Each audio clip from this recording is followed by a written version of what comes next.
Ladies and gentlemen, the purpose of this recording, this is the first we trust in a series. We're going to try and perpetuate at all our picnics.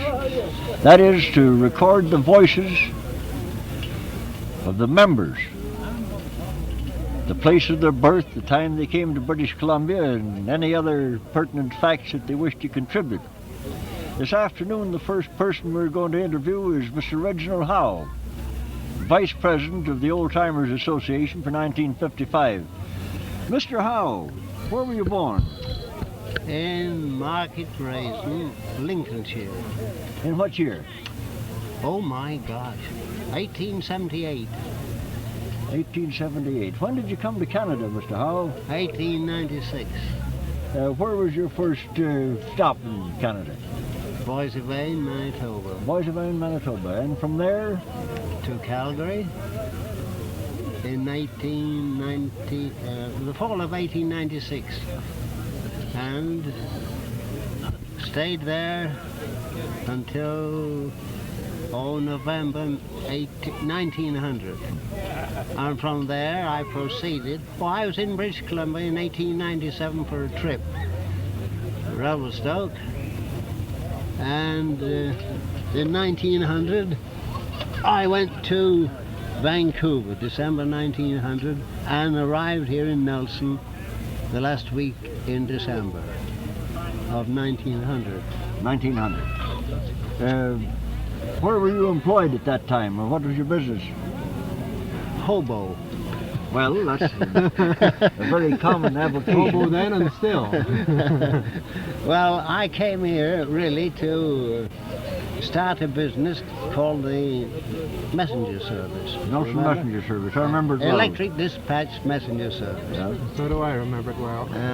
And I continued in that until about 1902, and worked for Joseph H. Ringrose, the electrical contractor. And I've resided in Nelson ever since that time. Also, the sergeant ran a messenger service one time. He was the man I was in conjunction with, and I practically... Were there two messenger services? No. He was the one. He was the working fellow, and I was the financial man. Oh, I see. That's the way. Sergeant done the work, Reggie furnished the brains. And worked 24 hours a day about it. Definitely. Yeah. By the way, it's Rube McCandlish that's doing the interviewing and Ross Fleming doing the recording. Go ahead, Rube. Well, I can't add to that other than to say that I've known Mr. Howe ever since he first came to Nelson, and I had the pleasure of playing with him in several bands and orchestras during that period. The Old Eagle Band. The Old Eagle Band, the Old City Band, yeah. And I remember the Eagle Curtis's Band Orchestra, the Eagles Orchestras, and so on. We remember the Eagle Band particularly because Reg was always a member of the Eagle Orchestra. Yeah, large. Secretary for a good many years. So, well, thank you, Mr. Howe. Thank you very much for recording my voice. We hope to establish a series of films, or rather tape records of all these voices, and we trust at some time in the very near future that we'll have a permanent headquarters and a place where they can be kept for safety. Thank you again, Mr. Howe. Thank you.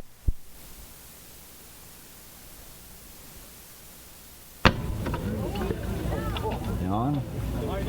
The next old-timer that we're going to interview is Mr. Bert Carr of Salmo. That is to say, Salmo is his present place of residence. Mr. Carr, when did you first come to British Columbia? 1903. 1903. Where were you born, Mr. Carr? Commander, Ontario. Commander, Ontario. Commander, Ontario. Keep close. Yeah. In what year? 1883. 1883. 2 years before I first saw the light. Yeah. 3 years before me. You've been a resident of British Columbia practically ever since, have you not? Yeah. Yes. You put in some time in the Slocan country? Yes. You followed mining? Yes, and hauling ore for. Oh, yes, that's right. You were in on that business. Did you work with Jimmy Emerson up there? Yes. Knew Jimmy quite well. You used to play And for football old with Cole. him. Pardon? And for old Bill Cole. For Bill Coe, yeah. Well, that was when Bill Coe was working at the Enterprise. Yes. Well, we have another man here today that worked up there at the same time, George Maitland. We'll get him later. Oh, yes. You were overseas in the First World War, Yes. Mr. Carr. What outfit? 54th. Oh, another one of the old 54th, the pride of the Kootenays. Well, thank you, Mr. Carr. Your voice will be recorded on this tape, and we trust to keep it in perpetuity. Thank you.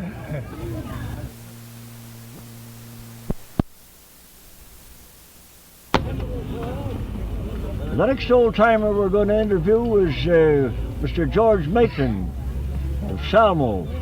George is commonly known as Lord Maitland. Everybody in the Salmon Valley and all over the interior of BC knows George. Where were you born, Mr. Maitland? Clifton Wood, Bristol, England. At where? At where? Clifton Wood, Bristol, England. In what year? Oh, well, I must be around 72. 1872. I'm 83 anyway. You're 83. Well, that's quite a ripe old age. When did you come to British Columbia? Well, 56 years ago. 56 years ago. That'd bring 1897. Yeah, You were working in the slow can then, were you not? yeah. What mine were you working in? No, I followed the railroad. Oh, you were rock work. You were at the railroad, that's They right. were all built. Where were you working after that? You followed the mining for some time. Yeah. Slow Can, Sheep Creek, Yeah. Bayonne country. You're familiar with all of that territory. Yeah, pretty well. You were overseas in the First War, Mr. Maitland. Yeah. With what outfit? 230th. 230th. Yeah, That is a British Columbia Battalion. yeah. You got back all in one piece. I remember seeing you when you hit Salmo. Yeah. We had the pleasure of working together there on different occasions for different outfits and very small money, didn't we? Yeah. Well, thank you, Mr. Maitland, very, very much. All right. Oh, all right. All right. The next old-timer, and I do mean old-timer, that we're going to interview is R.G. Joy, the Dean of the Old-Timers Association and the historian for the interior of British Columbia of the same Old-Timers Association. Yeah. Mr. Joy has made an invaluable contribution No doubt to about the that. history and records of British Columbia at this time, and we hope that he'll be spared to us for many more years to continue in the good work which he has been carrying on of his own volition all these years. I hope so. Mr. Joy, where were you born? Margate, Kent, England, That's in what year? 1873. That makes you quite a youngster. Yeah. When did you come to Canada, Mr. Joy? 1892. I reached Canada in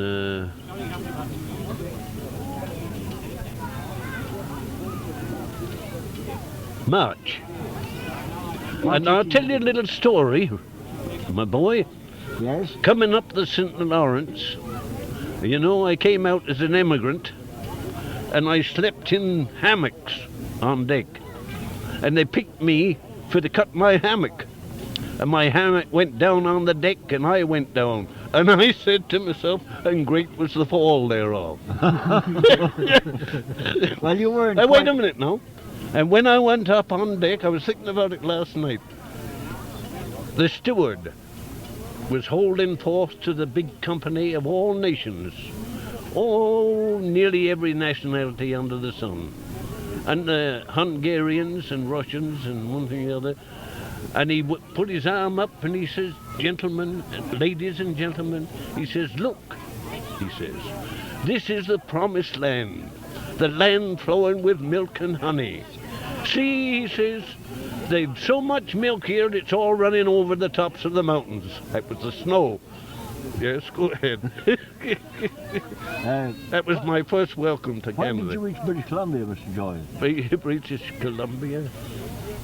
You have to think of it now. Yes.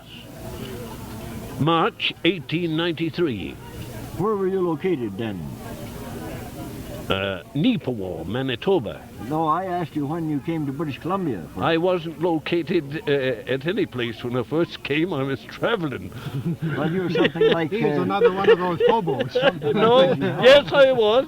Practically. When did you reach Rossland?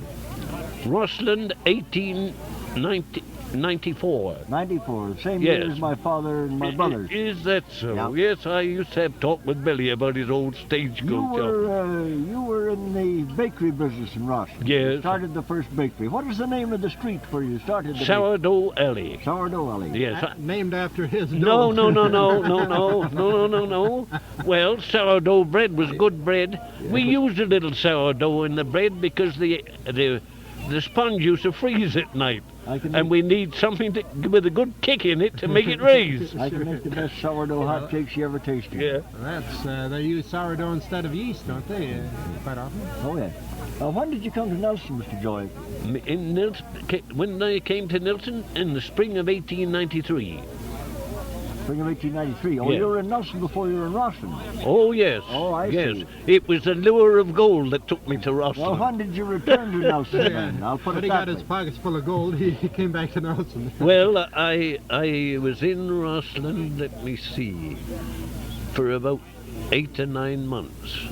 And I sold out the bakery to a Yankee. To tell you the whole story of the bakery would take too long. You don't want that, do you? Not on this particular recording. No, Some other time. but We'll get that some other time. But We'll get see, along with there's it. one thing that I'd like to record. I think that future generations should know of the benevolence and the generosity of the miner and prospector of that date. My oven was falling down, and the men used to come in my bakery at night, and the tin only had an old sheet iron stove, and they used to get warm there. And they said to me one night, "How's it going, kid?" They used to call me the kid. Oh, I says, pretty tough. The old oven's falling down. Well, what? Why don't you build a new one? Well, I said, if I had $20, I'd get enough credit and I'd build this oven. Well, what's it doing? I says, the arch is falling. Pretty soon I'll have no oven. So they used to get me to play the fiddle. I used to play the fiddle a little. And there was an Irishman next door named Sullivan used to bring in a Swede to sing Killarney. And he had a wonderful bass voice.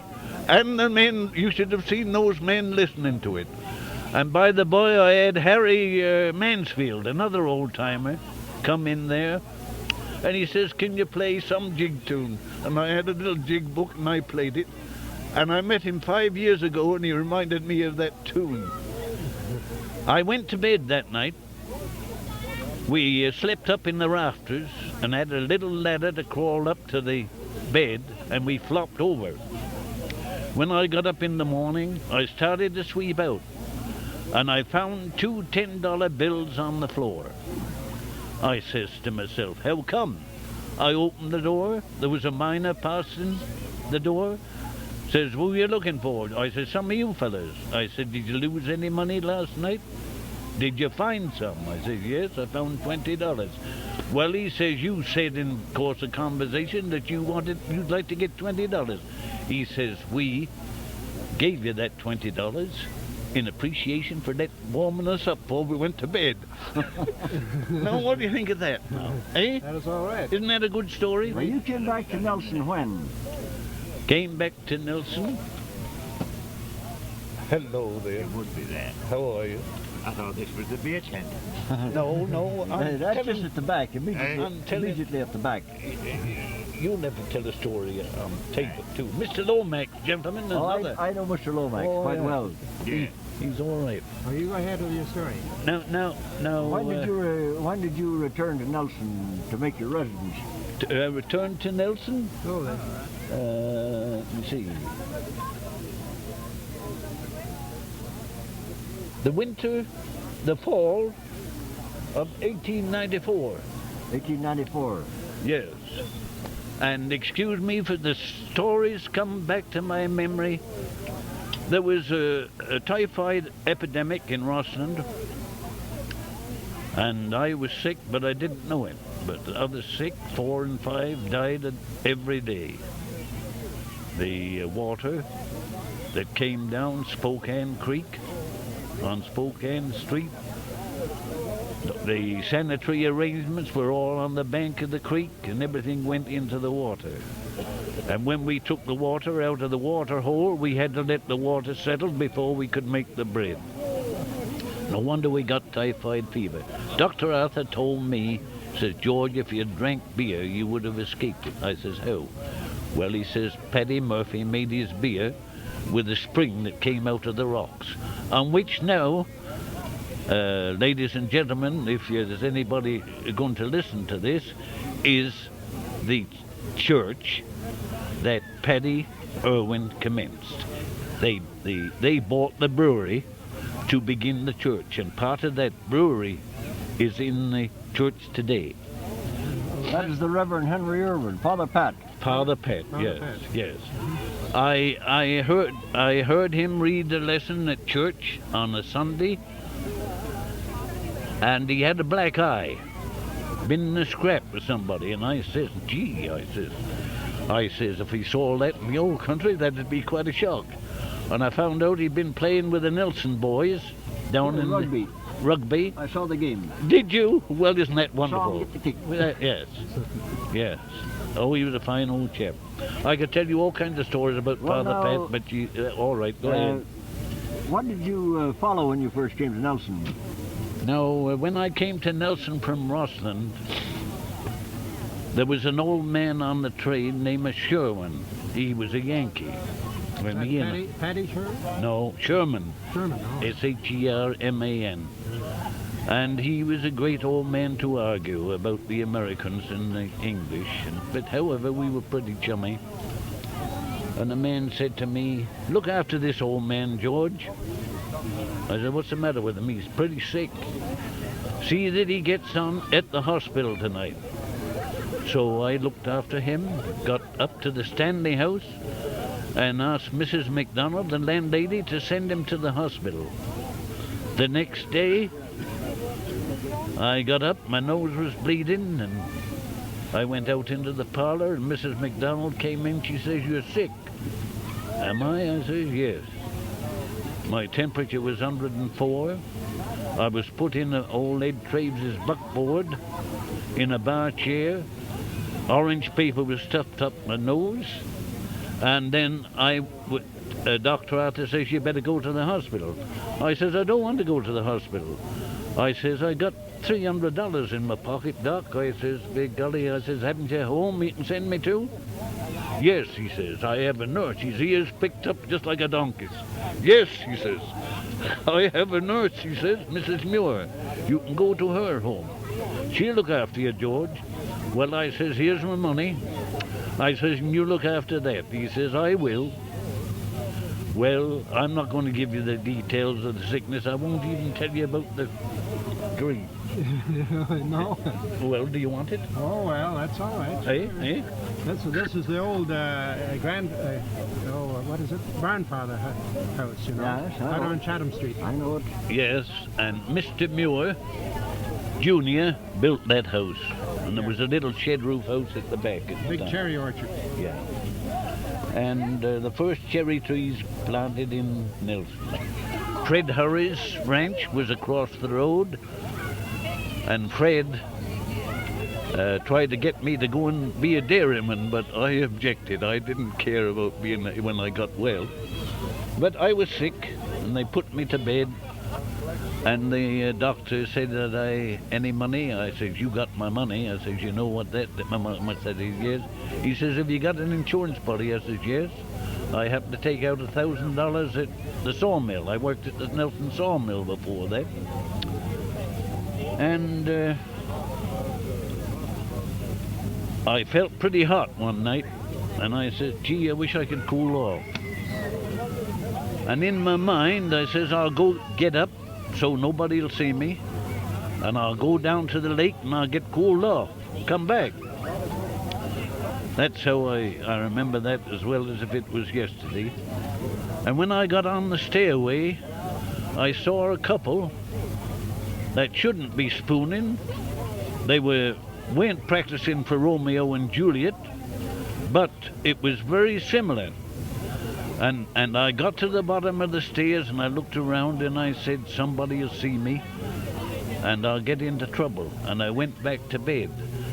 And afterwards I told my friends that I don't think my body got out of the bed, but it was what you might call, some call it a soul, some call it your subconscious mind, call it what you like. But they never saw me, and they looked looked at me straight in the face. I eventually got so that I could sit in a chair, and Mrs. Muir gave me some peach stones. And to strengthen my hand, she asked me to make peach baskets. Then I began to get better.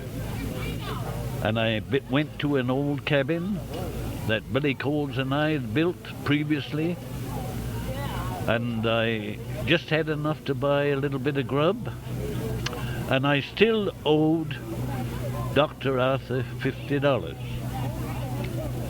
And the nurse was paid and he was paid. And I tell you how I paid that $50, might be interesting you.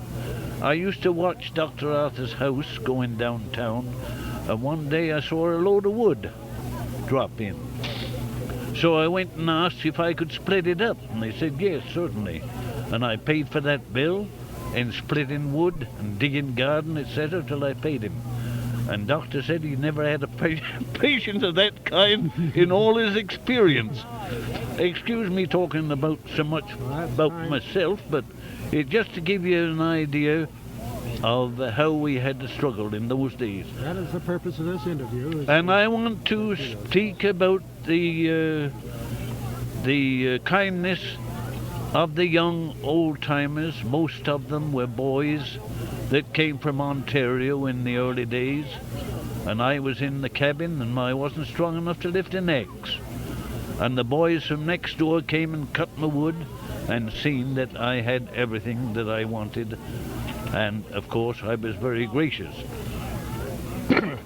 And across the road from there was a man named Mr. Sickott, a French Canadian, of a man of his name I think is mentioned amongst the voyageurs or boatmen that David Thompson had. I've met two or three of the same name, and most of them were old employees of the Northwest Fur Company and the Hudson Bay. And I says, quart of milk, please. No, it was a pint of milk. Yeah, pint of milk. And he looks at me. He says, you've been sick. You've been sick. I said, yes, I've been sick. So I told him. He says, no, he says, you get 1 quart of milk every day till you get well. And I went across the creek on the plank, and I got that quart of milk from Mr. Sickott. And later in the spring, I was getting better. He says, now, my boy, he says, you getting better. You pay for your milk now. Oh, I says, Mr. Sickott, I have no money. I give you job. All right, I says. He says, there's some trees, he says, back of the old Nelson smelter boarding house, some tamaracks. He says, you take this axe, you can sharpen it over in the shop, cut down the trees. So I cut down the trees, and I had to get a teamster to lay them up alongside the house. And then he gave me a job to go up to the Silver King mine to be what we called in those days the high office of boat cook. And he says, you get lots to eat. And I got lots to eat and a good place to sleep, and I got stout and I got strong. And I made the acquaintance of George Bartlett, the famous pioneer of the Kootenays. I found out that he ran the halfway house between Lardo and Lardo and Gold Hill, the halfway house. And I met a man, when I was at the hostel, I was sick and had to go to the hospital. This is in later years. A man came in to see me. He says, is there any old-timers here that used to know Fred Hume, George Biglio, and all those old-timers that really, and John Houston? Yes, so I was introduced to him. And he said to me, he says, by golly, I'd like to meet some of the real old-timers. I says, they're nearly all gone. After I'd made a story and put it in the news, I had a letter from Cranbrook, British Columbia, from old man Hushcroft, the man that built the Marysville smelter. And he had read the story, and he said to me, that's MacDonald, that man you interviewed at the hostel, he says. I worked with him at the smelter.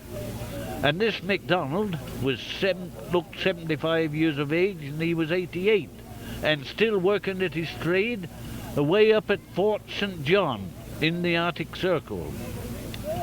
And Hushcroft asked me if I could get his address. So I was acquainted with a lady in town that her son is principal of the elementary school up there, and he knows the editor, a lady, of a paper published at Fort St. John. So I sent my story up, and she kindly put it in the paper, and there's another act of goodness, which we old-timers call trying to get two old-timers together that knew each other over 50 or 60 years ago. Now, what do you want, mister? Well, now, Mr. Joy, you followed the bakery business in Nelson. Yes. You had the original Star Bakery on Josephine Street. That's an interesting story, very interesting story. You sold that bakery to the Choquette brothers, did you not? Yes, well, can I tell you about the start of the bakery? If you wish, yes. Yes. Well, I was in the home of Mr. Charles Etter. His daughter was a baby when I visited the home, and I used to jig a little on the fiddle there, and Mrs. Etter was very fond of the jig I used to play. The captain with his whiskers took a sly glance at me. And little Miss Etter, she's school teacher, retired now, Mother used to put her on my knee, and I used to jiggle her on my knee and sing her nursery rhymes. So years passed away, and I met her one day, and she was a school teacher, very prominent at the public school, looking after the art and one thing or other, experienced teacher. And she has a very abrupt way, and she says, "Well, Mr. Joy, how are you?" I says, "Very well, thank you." "My," I says, "I often think of me, you." She says, "Think of me, what for?" "Why," I says, "when I used to dangle you on my knee." "You did not. You did not. You did not." I says, "I beg your pardon." So I bided my time, and I met her with her mother one day. I said, "Mrs. Etter." "What is it, George?" she says, "Didn't I dangle Enid on my knee?" "You sure did." "You did." "Oh, ma," she says, "oh, ma." So ever since that, Enid and I exchanged Christmas cards, one old-timer to the other, and I think she thinks a little more of me because she dangled on my knee at one time. And the father was a fine old chap, and I was up at the Silver King with the father. What caused you to start the bakery? How did you get into the bakery business? Oh, big golly, I got a wonderful story about the Silver King mine. No, but... What caused me to go in the bakery? Yeah. I was at Etter's one night, and I heard the old fire bell, the same old bell that was presented by the ladies of Nelson to the fire brigade, and I went outside and I saw flames. There was a little bakery on the corner of Latimer and Josephine Street. And by the time I got there, it was burnt to the ground. The proprietor was putting a little water. There was only a water hole. The water was placed on with buckets. The reservoir was down on Mill Street, at the corner, at the south-east corner of Hall and Josephine, with just a sand pit filled with water. And it just shows the impetuosity of youth and the optimism of youth. In half an hour, I'd made a verbal agreement to go in partnership and go to work Monday, rebuild the bakery, repair the oven, and go into business. And I went into business, and we hadn't sufficient money to buy a horse and wagon. I packed bread around Nelson from the top of Stanley Street down to Fairview, where the brick tea store used to be. Ross Fleming, I know where it is. Old Jessica's building. That's it. I used to go take bread to a little Frenchman named Anthony Moran. Afterwards, Billy Coles ran a little grocery store there. Yeah. And I packed the bread down to the CPR to the Macastocker family. Wow. And they were all working. And I'd go in, I'd size up the bread pile, and I'd leave them enough bread to do it till the next time I called, and they'd pay me the bill at the end of the month. Well, how was it you changed from the bakery business to the grocery business? From the grocery... Which do you think was the better business? The better business was the bread business. Wow. Yes. I used to figure out the grocery business, the high prices I paid for the grocery, and I got wholesale prices. I never thought about the freight and the expense of clerks and one thing and the other. And I says I got a great awakening. I found out the price of soda crackers, for instance, and they were charging 35 cents for a 2-pound tin. I thought that was an awful price. But then I found out when I got into business that the freight on those soda cracker cans in those days came to 15 cents. And so it was with almost everything. Well, we'll have to have a quick resume sometime, George, of your, just a sort of a sketch of your whole life. Yes. And we'll put it on tape one of these days. So we'd better... Well, that's enough for today, eh? Well, thank you very much, Mr. Joy, and as Mr. Fleming has stated, we'll try and get a nice quiet evening with you and get a real story on tape all by yourself. For today, thank you very, very much. Well, thank you, gentlemen, for your kind patience. How are your sisters?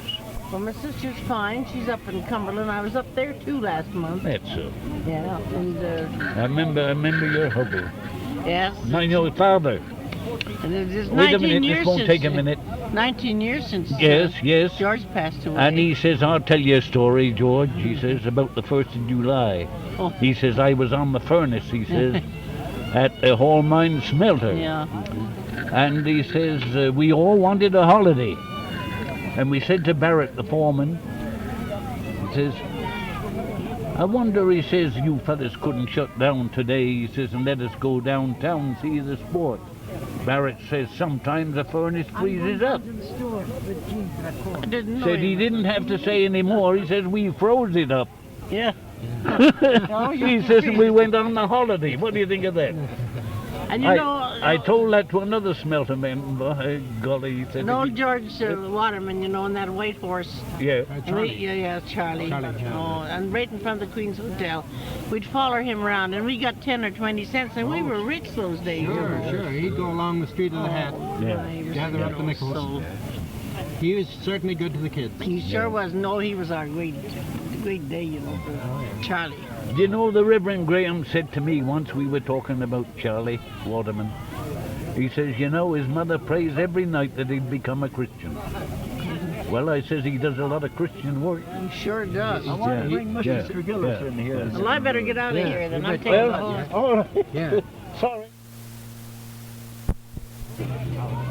Okay. The next gentleman that we're going to interview, I could safely say he's the Dean of the Oldtimers in Nelson, Mr. Al Tregillus. Mr. Tregillus, where were you born? I was born Flinton, county of Devon, in England, In England. south of In England. the south of England, yeah, where they get the famous Devon cream. In what year, Mr. Tregillus? 1864. 1864, that makes you quite a youngster. When did you come to Canada, Mr. Tregillus? I came to Canada with my brother in 1882. When did you first come to British Columbia? I landed in British Columbia very late in 1882. Up at Lagan over the divide on the Kicking Horse Pass. I know where it is. Now, when did you come to the Kootenay country? Well, you mean when I came to Nelson? Yes, I came to Nelson in 1890. in 1890. Well, July 1890, July He was the around 2nd. the Okanagan for quite a while before that. prior to that, you were on Granite Creek at Princeton, were you not? With Jack Malone and Jack Price and several other old-timers. Anthony Madden. I landed on Granite Creek in September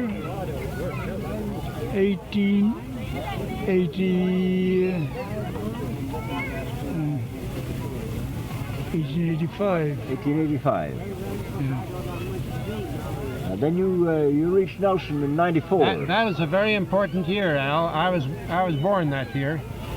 That is a very important year. It must have been. It wasn't nearly as important as 1886. That's when I was born. You went into the hotel business very shortly after you came to Nelson, didn't you? After I came to Nelson, Yes. I landed in Nelson in 1890, and I bought Malone's partner out in 1891. In the meantime, I had taken over Jack Malone's job working at a sawmill up on Giveout Creek for, what's that fellow? John Bell. Wasn't John Bell the mill right there then? Who? John Bell. Oh, that was before his time. Oh, before his time. Oh, yes. John Bell and his two sons came up to visit the place. They eventually took it over. Mm-hmm. I met them, he with his two boys, Bob and Johnny. his two sons. Yes. I was in the sawmill there, working on this thing that's going up and down, The carriage, yes. turning the carriage, turning the logs over for the man that was handling You were the saw. canter. And then Malone was shingle weaving. He was making shingles. Yes. And he went in to the hotel with another fellow, Jim Clark, and built the hotel. And I took over Jack's job of making shingles. So then in 1891, I went down and bought out Jim Clark, Jack's partner, and we were partners for 60 years, Jack and I, after that. Well, you were in business when I first came to Nelson in 98, and for a good many years after that. I'd been in business then. And your partner Jack, as you remember, his ashes are buried between my father's and John Houston's in the Nelson Cemetery. Yes, that's right. You retired from the hotel business when? When retired from the hotel business in 1910. 1910. You sold out to Ransom and Campbell, did you not? Yes, They came here from Moyer. that's right. That's right. We just simply sold out the business, you see. And we kept the property until 1947 when I sold the buildings over to the Greyhound bus. The Greyhound bus depot. The hotel in question, ladies and gentlemen, is the old Tremont on Baker Street. It has been torn down now. It's be immediately at the western end of the Greyhound bus depot. Well, Mr. Tregillus, thank you very, very much for this interview. We're trying, with the limited time at our command, to interview as many old-timers as we can and get their voices on tape, where we'll have a perpetual lifelong record of them. In other words, step out and let somebody else That step. head, thank you. Thank you, Mr. Tregillus. You know, while I was standing there's 3 fellows came out and introduced themselves. One was the postman that used to deliver. He had been delivering mail at my house for years, and I didn't know him. Oh, is that so? Oh, that And is the other fellows, Massey. Massey, yes. I couldn't place him. Oh, yes. And 2 other fellows, they had to introduce themselves to me, and it took me Well, you're not meeting them so often took now. me 5 minutes to get it into my head that I knew them. Well, you don't meet them so often now. You sort of forget them a bit. Oh, it's caught in my memories. Well, You know, Frank. You know, I got some of his story at the house one night. We had dinner Oh, yeah. at the house, and I turned on the recorder, and he was a little bit surprised a little later when I turned it back and replayed it for him. He Do you know Frank Phillips? Oh yes. You know Frank Oh, Phillips? yes, I've known Frank since he Well, first I came met here. him down here. Yes. Where the man is so changed. Yes, he it has took changed me quite a quite a bit. while When I to, first knew Frank, he was to replace president of him. the I don't miners' know. union. He's sitting right over there. I don't know whether he'd be able to speak here because he doesn't seem to have command of his. He can't speak very well. No, You not can't now. understand him. Yeah. Well, Well, get thanks out of very the much, way. Al. Well, 2 Christians like Fleming and myself. Yeah. Okay. Go ahead, Rube. The next old-timer we're going to interview is Mr. John T. Brown. Mr. Brown, where were you born? I'm born in Bolton, That's in Lancashire. isn't it? Lancashire, England. Yeah, he's a Lank, I knew it. Yeah. In what year? Careful now, John. Careful. I'm 81, then what would it be? 74, wouldn't it? 1874, yeah. Well, that's fair enough for the record. 74, When isn't it? did you first come to Canada, Mr. Brown? I landed here in Nelson, 22nd of May, 1900. 22nd of May, 1900. 22nd, 1900.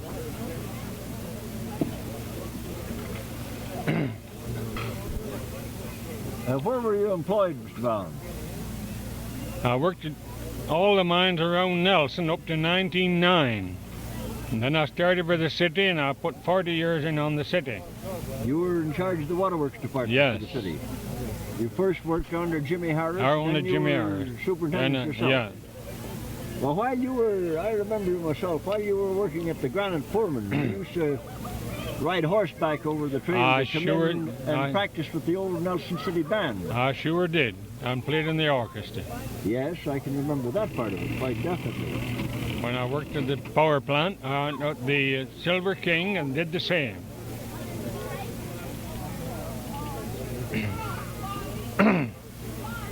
Well, now, is there any other interesting facts? that Well, you I would got Ross's picture when he was a bellboy at the Hugh Motel when he started playing a band. I got his picture in 1904 when we tried to get a park up the KPs. Yeah. There was 8 that was on the picture. Charlie Longhurst is on there. That Glendale Park or something? Ferndale. Ferndale wasn't it? Park, that is Shannon. It only stopped about a year. But I'll never forget that, Ross. Yes, and Rube's brother Leon, he used to play the Leon, he was on it. piccolo parts from Yeah. Eaton's catalog. Yeah. He's on it, is Leon. Oh, yes. And Charlie Longhurst and Jake and Ross, myself and Fred, and Well, I think the one you're... there was about 8 of The us. one you're referring to was a picnic at Kootenays Park about Yeah, that was Kootenays Park. 1902. This was 1904, Or I think. 1904, yes. 1904. Well, that day that you were playing there, I was in Weimar with the band. Oh, yes. The same day. Well, That's the day that Dave Lawton fell off the gangplank and Yeah. went into the lake. And he had to dry himself out by the boiler. What was the year we... Well, I'm asking you a question. No, that's all right. Go ahead. We played in Weimar.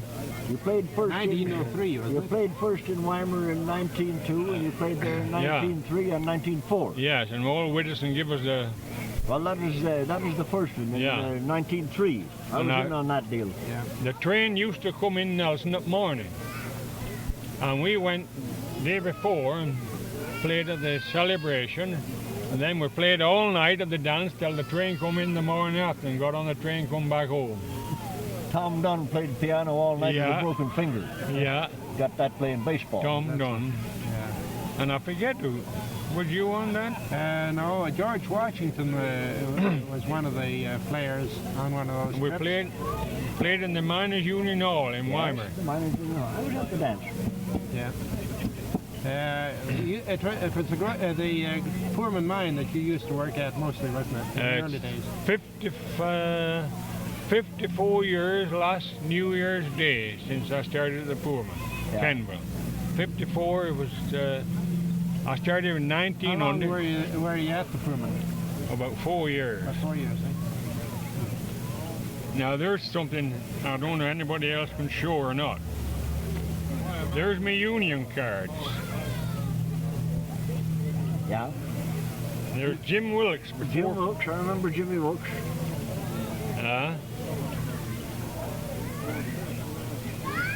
Tells you the date, doesn't it? Yes. 1901.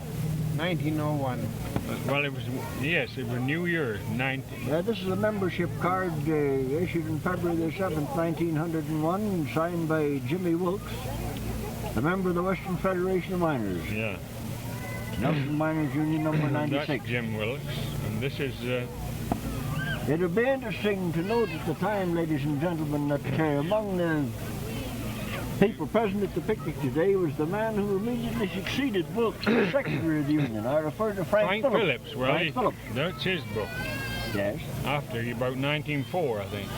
Well, they have stamps of those. Yeah. Oh, there, boy. That's your due stamps. Yeah. I can show you a whole trunk full of them. I thought you fella were in on a poker game. Have any of you got one of them? Yes, I have.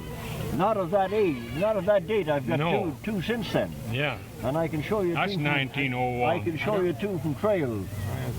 The object in question. My time. The object in question, ladies and gentlemen, is a membership ticket in the American Federation of Musicians. Yeah. I was the last president of the Federation of Musicians. Old Pollard, he got 3 months' dues and he skipped. Well, that's all over the hill. Well, thank you very, very much, Mr. Brown, for your interview.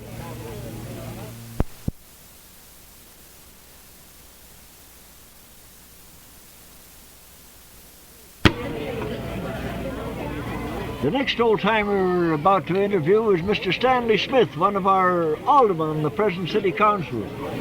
Stanley, where were you born? Born in England. What part? Lincolnshire. In what year? 83. 1883. When did you come to Canada? 1901. 1901. Did you come directly to British Columbia? No, I was in Manitoba for a few months before I came west. When did you arrive in Nelson? About May of 1901. 1901. What were you following then? Well, I started to work in the mine. I think the first mine that I worked at here, or rather, would be out up on Sheep Creek. I believe it was the Queen. The old Queen, yes. Yeah. Still in operation. Mr. and Mrs. Smith were one of my valued customers for a good many years in the Fleming grocery. Well, we're keeping it all the family, anyway. Yes. Well, when did you start railroading, Stan? About, I think it was 1910. 1910. I think that's what it was. Yeah. And you followed that until your retirement? Well, I retired, yeah. And what year was that? About 5 years ago, 6 years ago, I guess. 6 years ago. You were a locomotive engineer. That's right. And you went through all that lengthy career of railroading without any major bust-ups or accidents? Never had the misfortune to get into any trouble whatsoever. You saved up all the brownies, in other words. That's right. Well, that's a very enviable record for a man working for the CPR, because they will certainly pat the brownies on you if they get a chance. Well, thank you very much, Mr. Smith. That's fine. We've got a great crowd here this afternoon anyway. The we have a wonderful crowd. Very wonderful crowd. Very nice picnic. From what we've seen of it.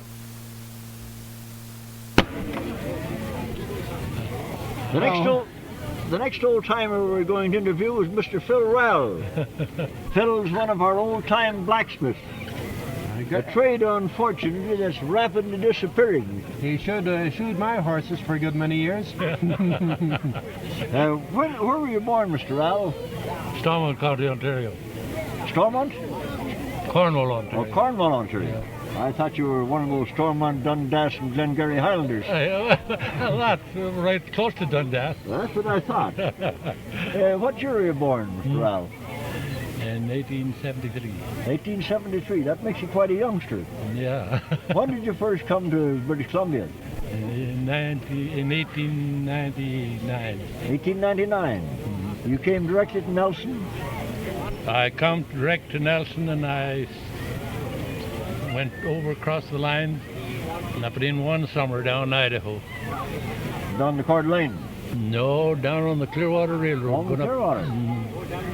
Then I come back up here in October and I've been here ever since. When did you retire from the blacksmith business? About 15 years now. About 15 years? Well, you're still looking hale and hearty, Yeah. Phil. But I'm just as Tregillus said, my legs is gone.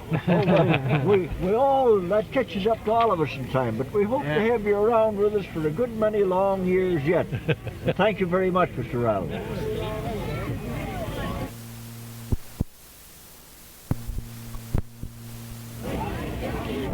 The next old-timer we're going to interview is Mr. Bob Main. Mr. Main is well known to the general public through his articles in the paper, and particularly his poetry. Where were you born, Mr. Main? Edsel in Angus, Scotland. In Scotland? In what year? 1873. That makes you quite a youngster. When did you first come to Canada, Mr. Main? 1908. 1908. How long have you been in British Columbia? All that time. All that time? Excepting 3 years in the war. 3 years in the war, yes. You were overseas with what outfit? 102nd Battalion. 102nd. I had a brother in that outfit.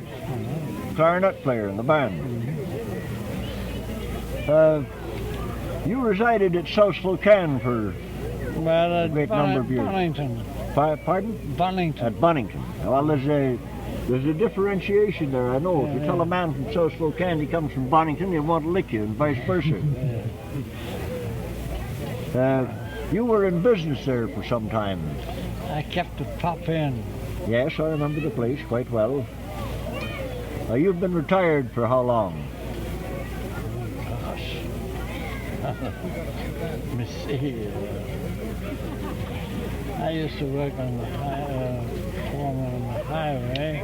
Oh, I've been retired probably.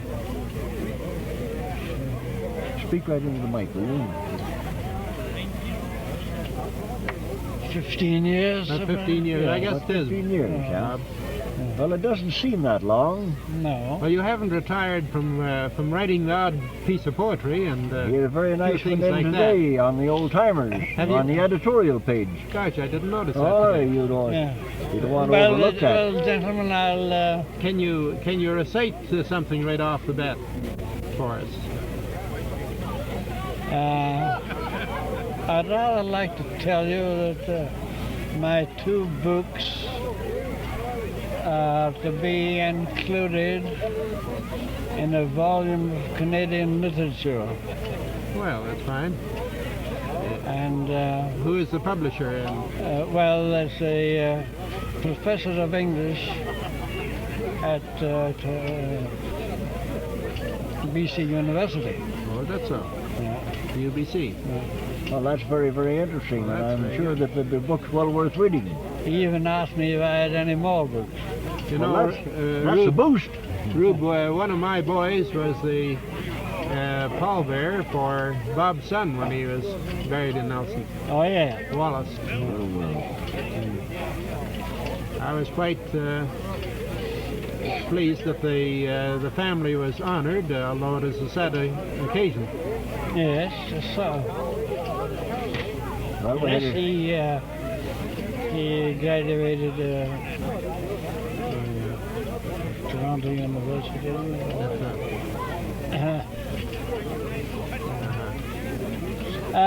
Well, Mr. Main, I hope that your books will be available in the not too distant future. We'll all look forward to reading them. Yes. They, by the way... Not on the record this. I'm now writing a poem, a song poem, on the beauty and charm of British Columbia. Oh, yes. By the invitation of some friends. And I'm hoping that if some public body like Tourist Association or something of that kind would sponsor it and to give it a wide circulation. I'm going to see Mr. Blackhart, MP, that I know very well, see if he would. Well, you know, there's a lot of valuable things that some organization that has that interest at heart should sponsor. Now, I'm certainly hoping that the young old-timers can organize some of these days. It just needs the push of a few of us that will just take a hold of it and make it go. And there's such things as the works that you have brought out, and that history of the Kootenays by Molly Cottingham, that is just lying idle and not being used to the extent that it should be. You see, when the Family Herald and Weekly Star had a contest during the Second War for song poem, I was fortunate enough to be the writer of that poem. Well. And it's in song form now. Come along, Canadians. Oh, is that so? And to show you the number of talent that's in this country, there were 450 compositions sent in for that poem. Is that right? And it took them 2 months of the finest musicians in Canada to judge the winner. That's so. And that's certainly fine, Bob. I certainly hope that you will... I could go on for I know you could.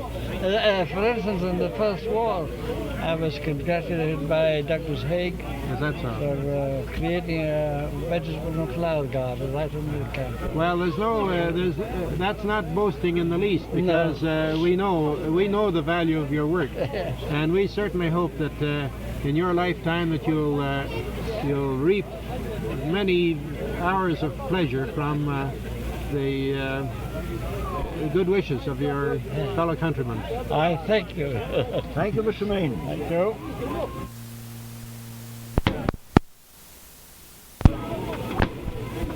Okay. We're going to make a change now in the interviews. You're all right. For the up to the present moment, we've been interviewing some of the old-timers, the gentlemen. Now we have with us Mrs. Jimmy Robinson, the wife of one of our former presidents of the Old-Timer Association. Mrs. Robinson, where were you born? Born in Ontario in 1879, December the 19th. December the 19th? 1879. When did you come to British Columbia? I came to British Columbia from Manitoba in January 1900. January 1900. You were married in Nelson? No, I was married in Manitoba. I moved to Manitoba from Ontario as a baby. Now you have resided in Nelson? Yes, continuously. Continuously, with the exception of a few holidays away. Oh yes, well that counts as continuous. My home is continuous in Nelson. Well, that's and I very nice. expect to finish up here. That's what we all are looking forward to. I mean to say that we hope that we will all be planted here eventually, but not too soon. There's no place like Nelson. We're having too much fun at the present time to consider anything like that. Well, your family We're all resides... born here. All born... Yeah, and they all reside in B.C. There's All only reside one in at BC. present living here. Yes. I That's your have- daughter. I have Jim's voice on the tape that we recorded a couple of years ago, so there'll always be some record of it, of him. Is that all? Well, thank you very much, Mrs. Robinson. Thank you. The next old-timer we're going to interview is Mr. Arthur Pascoe. He's a young old-timer. Well, a young old-timer, definitely, but he qualifies as an old-timer. Where were you born, Mr. Pascoe? I was born in the old country. In the old country? What part? Well, now that I couldn't tell you. It was either Greenwood or Greenwich, one of the two. I have Greenwich. I have my birth certificate. That's where the time originates from. Somewhere there. And what year? You were kind of young at the time, weren't you? Yes, it was 1905 to be exact. 1905. When did you come to Canada? 1907. 1907. We landed in Nelson. Nelson in 1907. Yep. His father was in the old firm of Waters and Pascoe for many years. I remember him quite well. Where do you make your home now? In Vancouver. In Vancouver? Yep. Well, you have to come up here every now and again so you will get web footage. Is that the That's idea? right, yeah. We That's used to very see nice. the changes you're making up here. Pardon? To see the changes, which are pretty drastic, too. Changes around here are drastic. Well, the town looks pretty good to you, doesn't it? It does. I mean, I was a little. Where's this going on? No, just locally. Just locally. Oh, I was a little disappointed, which after 30 years, I guess I had cause to be at where we used to live up at Silica and Cedar and Latimer Street there, when the old Strawn the plumber was up there too, you remember? And the way things were growing up and getting out of hand, but I understand that is the old part of Nelson now pretty well. Well, the new part is more down here where this mount is here, Mount St. Francis, which is very nice. We went around there the other night, and it's a credit. The Fairview end is growing quite a bit, and then the what they call the upper Fairview towards the Mount St. Francis Hospital is growing very fast. Yes. And Rosemont is growing quite a bit. The possibly parts of the old town is just standing still a bit. But outside of that, it's don't look too bad after 30 years. Oh no, You're just in here on a holiday. We're leaving in a couple of hours. Oh, you are? Oh, yeah. well, that's definitely too bad. Yeah, but I heard of this, and so I said to the wife, well, I must... Oh, you've got to put an appearance down here. Say, we ought to get your address because one of these days we're going to have a young timers. We want to keep track of the location of all these former residents, you know, that are classified as old-timers or old-timers' sons and daughters. And we want to, what is your address? 931 East 25th Avenue. 25th Avenue. Vancouver. Vancouver, BC. I'm going to be down in Vancouver for 4 days next week. Oh, you are, eh? On some church business. So. Oh, yes. So we get down there once in a while. And by the way, I noticed they tore our church down over there, the Baptist church on Stanley Street. That's right. They got a new one in Fairview. They have a really beautiful little church. Yeah. Matter of fact, my wife teaches Sunday school up there. That building was condemned, and they had to. They figured that they would come out into the new district and carry their membership with them, and possibly add more to it. Which they have done. Yes, they have done. Well, I was quite concerned about a plaque that I unveiled. Are you a Baptist? No. I'm an Anglican, really. I was wondering if that went down to the new church along. It was from the First World War. I unveiled it. It was a plaque of some kind, you know. I'll inquire about that. And I didn't get in. We couldn't make the minister very well. So I remember that. I was just probably about 12 when I did that, and I remember pulling the string, and the flag fell off, and there was the plaque. Talking about the old Baptist church, I remember pumping the organ up there for a few special occasions, and I remember one special occasion where they put on quite an oratorio up there with some of those old timers like Bodner and Mrs. Hannington and of course J.J. Campbell and Isaacs, the violinist and so on. I was playing in the orchestra up there. Oh, yeah. And I have the program at home, and I've been. Well, Dad used to lead.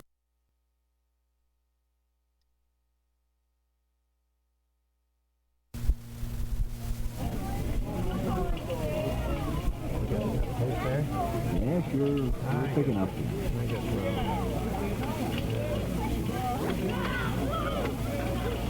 Okay. The next old timer we're going to interview is one of our real old timers, Davy Proudfoot. Mr. Proudfoot, where were you born? Van Cleek Hill, Ontario. Van Cleek Hill, Ontario. In what year? 1872. Say, have you ever met the wife? I talked to the wife about Van Cleek Hill and Dennis and Dennis. Oh, well, Dennis and I left Van Cleek Hill together. Is that so? Well, the wife. 55 years ago. That's where the wife was born. Is that right? And where she lived for quite a long time before she came to Caslow. Well, sir, she'll be down here after 5 o'clock. We'll have to get you together. Well, it sure will. When did you come to British Columbia, Mr. Proudfoot?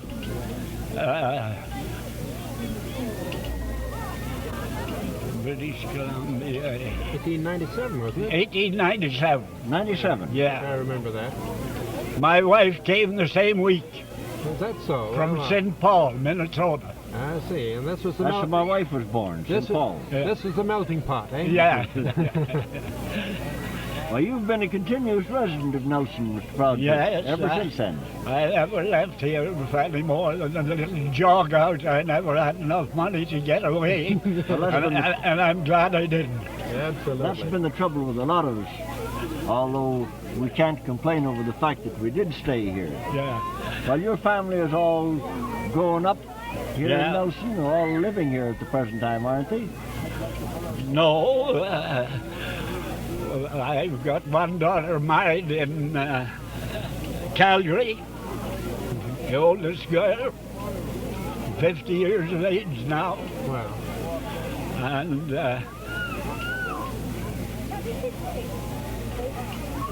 I've got three girls and 3 boys. That's one girl taking care of. The other 2 are practically living here. 2 of the boys are here down at the CPR.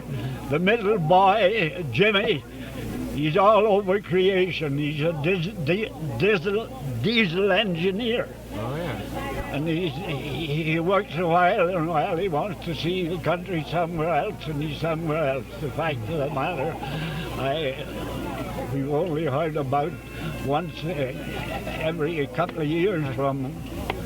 And last time we heard from him, he was in Vancouver. He was going out with a diesel engine. That's so. Wow. Well, that's a new business, too. Yeah. Well, that's the coming one. Yeah. Well, thanks very much, Mr. Proudfoot. Fine. Thank you very much.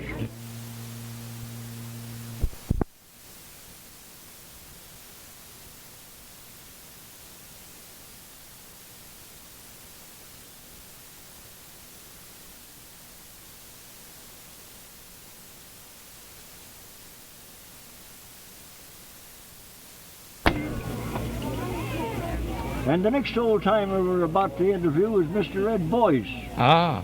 Where were you born, Mr. Boyce? Frederick, New Brunswick. Oh, you're a blue nose. No, pancake eater. Oh, well, all right, I stand corrected. I always thought they were blue noses, or from New Brunswick. What year were you born in? 1876. 1876. That makes you quite a youngster. You can qualify for the Boys Brigade. Correct. When did you come to Nelson, Mr. Boyce? 1900. In 1900. And you've been a continuous resident here ever since? Yes, sir. Raised your family here? Yeah. Good many times he's loaded up my delivery cart with hay and oats and And flour and all kinds of things. You Rolled put oats. in a considerable period of time with the old Brackman Kerr Milling Company, didn't you? 43 years. Only 43 years. You started then under Frank Gibbs. I did. Yeah, And he used you to stay- retired under George Brown. Frank Gibbs. No.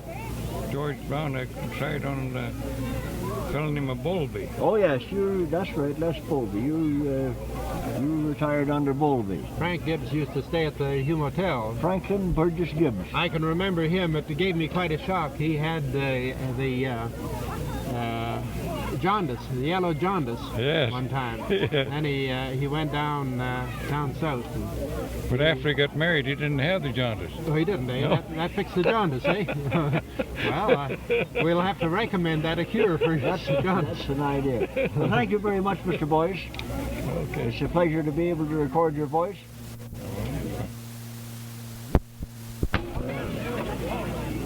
The next old-timer that we're going to interview is Jimmy Ringrose. And he's a young old-timer, too. Oh, well, all right. I stand corrected. Because we all remember his dad, and his dad was the old-timer, and these kids like Jimmy, he's always a kid. He'll always will be a kid. Well, along with the rest of us. I hope he will, in spirit anyway. You bet. Where were you born, Mr. Ringrose? Vancouver. In Vancouver. In what year?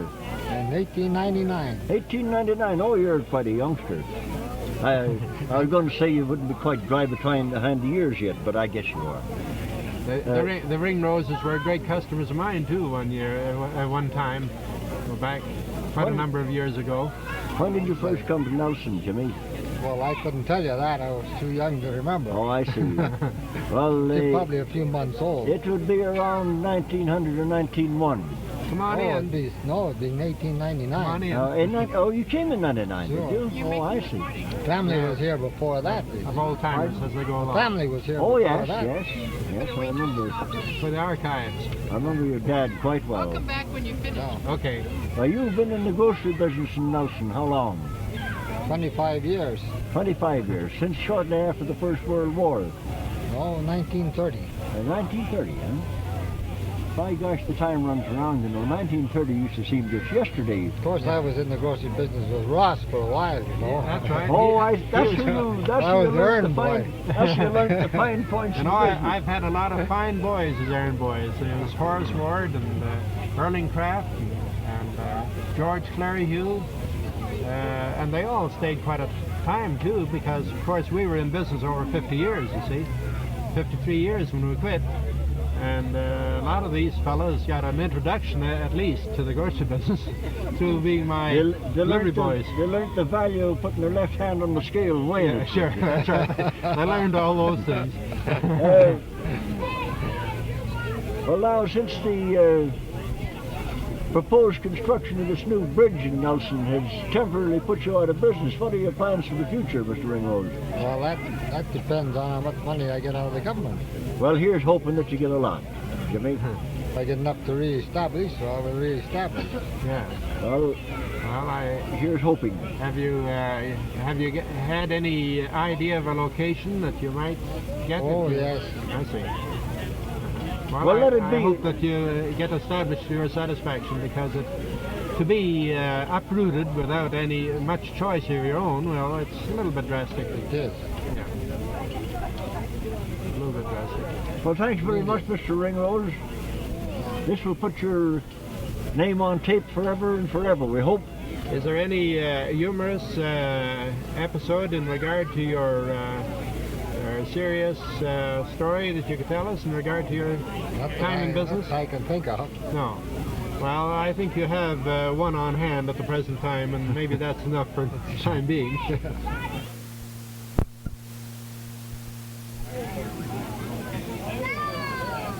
I'm going to ask you for your check.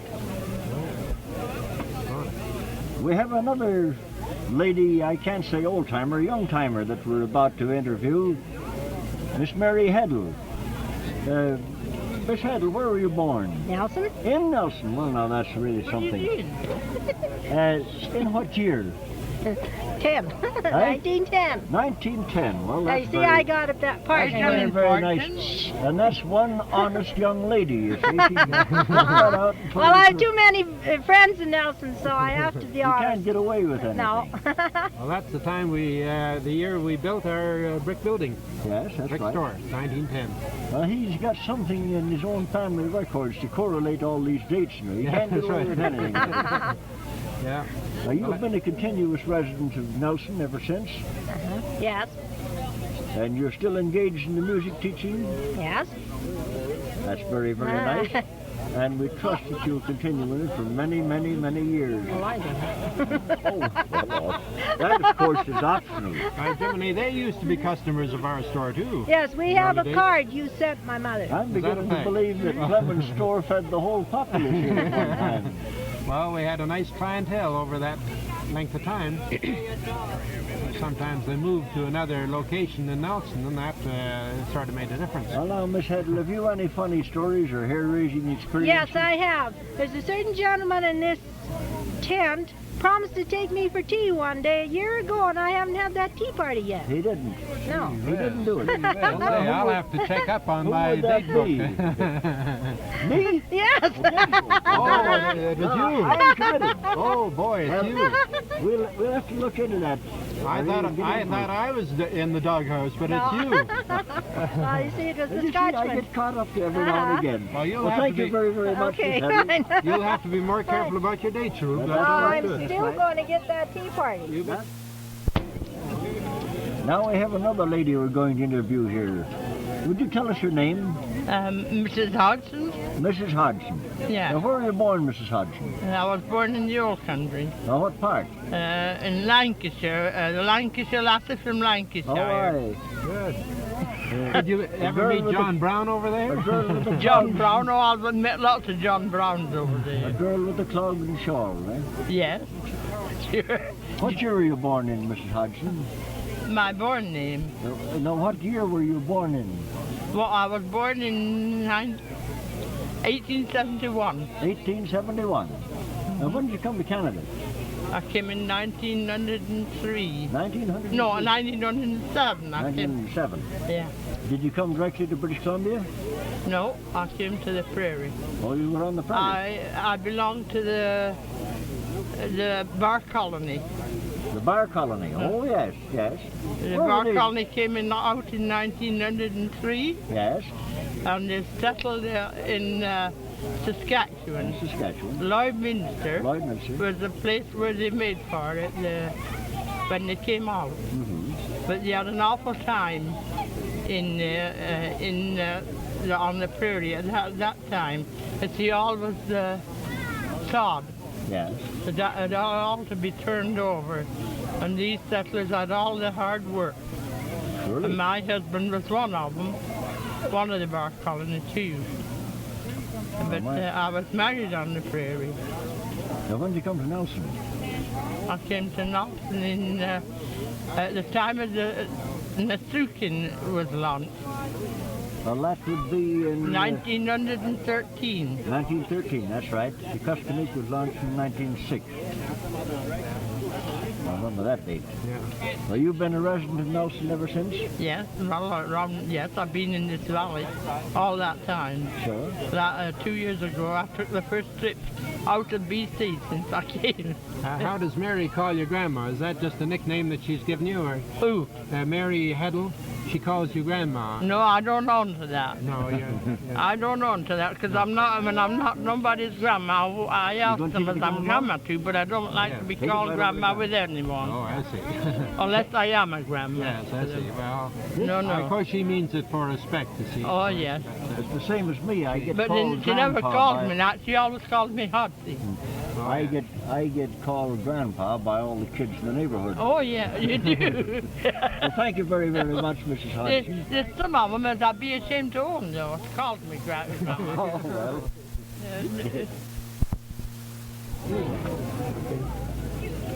The next old timer we're going to interview is one of the really old families in town, Kenahans.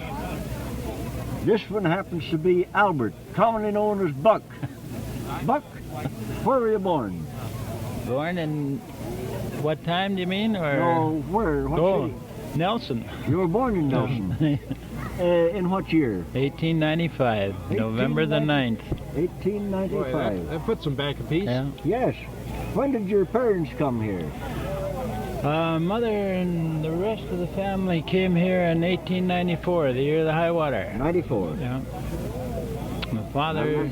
Same year my parents came to BC. I remember your father as the messenger for one of the banks. Bank of Montreal. Was that his principal occupation? No, he was a bank messenger for the Bank of Montreal when he first came here. Yeah. Incidentally, your father taught me to pound a side drum. I remember that. In 1899. Yeah. I remember that. Yes, and we've played with what is it? Not Lauren. What is your Harold. Harold. Yeah. For years. Now you've lived in Nelson continuously, except for your war service. Yeah. You were overseas with the 54th Battalion in the First World War, along with your brother Ernie. Yeah. And Harold was with the 102nd, was he not? Yeah, he went over. I used to send Harold Bull Durham when he was in England. Your house was just about halfway between, well, not just a little more than halfway between Baker Street and the school. Yeah, right across from English Church. Yes, and it was a pretty early building there, wasn't it? Yes, that was built in 94. Was your mother's name Betty? Yeah, Betsy. Yeah, Betsy. I remember her being called that in the early days. When did you start railroading, Buck? Just as soon as I come home from the First War, 1919. 1919. You've been railroading continuously ever since. Well, I understand you just had a long siege of illness. I sure have. I just got out of Shaughnessy for 6 months stretching there. Well, you're, according to your appearance, you're very much on the mend and on the up and up. Oh, You yeah. begin to look more like yourself. Well, was your brother sick too? He was over here not long ago from Trail. Had Ernie? he been sick? Yes, Ernie. Oh, he was not, I wouldn't say sick. They told him that he should take his pension because he was having a little heart trouble there. Oh, yes, And yes, he I was took talking his to him pension here about 2 weeks ago. He took his pension before a lot of time that he would be pensioned off. Oh, yeah. Oh, your family has been certainly a landmark in Nelson. Well, There's something like the McCandlishes. Yeah, one of the time is beginning to wear them out. Well, thanks, Mr. Kinahan. It's a pleasure recording your voice. I don't know where he gets that Mr. Well, I've got to call him Mr. just to keep up the dignity He of the insists outfit. on calling you fellas old timers, and you're young timers to me. And the next old timer we're going to interview is Mr. Boyd Affleck. Mr. Affleck is a man who has taken a prominent part in the affairs of the Old Timers Association for a considerable number of years. I believe you're past president, are you not, Mr. Affleck? Yes, I can't remember when, but I was president, 15 or 20 years ago, something like that. Well, that's quite a little time in itself. Now, where were you born, Mr. Affleck? In middle of Lanark County, Ontario, about 50 miles west of Ottawa. My dad was born in Ottawa. Well, I'm sorry for him. What year were you born in, Mr. Affleck? 1882. 1882. Yeah. Now, when You're did 3 years older than I am. When did you come to British Columbia? Not 7. 1907. Did you come to Nelson? I came to Nelson more or less accidentally. I intended to look around the countryside, and it happened that I had been working on survey work, and so I applied to Green Brothers in Burden for a job whereby I thought I'd be able to see something at the countryside and earn a little money at the same time. I'm Scotch, you know. Oh, yes. And I never left them. You never left them? No. That is until the firm moved away from here. Well, even then, I worked for them until I enlisted to go overseas in 16. What outfit were you with in 16? I went over with the Western University Battalion. 196? 196. But they were broken up in England, and they switched me to the engineers. They seemed to have an idea. Well, of course, they knew my background. Really? Wonder they didn't make cook out of you. Well, it is a wonder. I'd have made a darn good one, too, better than a lot I saw. Well, you've been a resident of this district more or less continuously ever since then. Well, of British Columbia, but not of this district. Not of this district. I've been, at periods, I've been for as much as 5 or 6 years away from here. Mm-hmm. Well, we still count you as one of our own. Oh, yes. I've always felt that Nelson was the headquarters. Well, we're going to hear from you later on today, I believe, so we'll call it a day for now. And thank you very, very much for... What's he going to do today? Lending us your time. He's due to make a talk here. Oh, yeah. I'm going to give you a little talk on history. Yeah, that's it. More especially on the Houston Memorial. Where are you going to speak from? I don't know.